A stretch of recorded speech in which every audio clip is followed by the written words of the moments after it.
మనకి ఎప్పుడైతే గుండె వీక్ అయిపోతుందో మనకి కొన్ని సిమ్టమ్స్ ఉంటాయి. ఒకటైతే జనం తొందరగా అలసిపోతారు. ఎందుకు అలసిపోతారు అంటే మనం ఇది అర్థం చేసుకోవాల్సిందే టాపిక్. ఇప్పుడు మన గుండె వీక్ అయిపోయింది.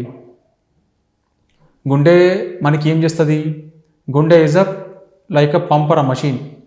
గుండె ద్వారా మన బాడీకి మొత్తం రక్తం సప్లై అవుతుంది. సో గుండె వీక్ అయిపోతున్నప్పుడు మన బాడీకి అంత రక్త ప్రసారం తగ్గిపోతుంది.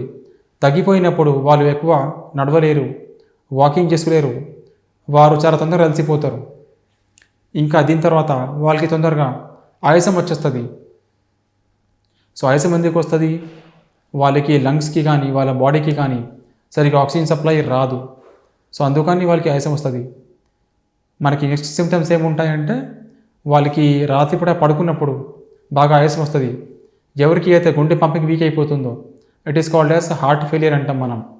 ఇజెక్షన్ ఫ్రాక్షన్ లెస్ దెన్ 35%, 35% అంటే మన గుండె పంపింగ్ తగ్గిపోయిన తర్వాత మనకి రాత్రిపూట పడుకున్నప్పుడు లేదంటే రాత్రి మనం నిద్రపోయిన తర్వాత మధ్యలో మనకి ఆయాసం వస్తుంది. That is called as orthopnea or PND. So ఎవరైతే ఆర్థోప్నియా అండ్ పిఎన్డి ఉంటే it is called as advanced heart failure.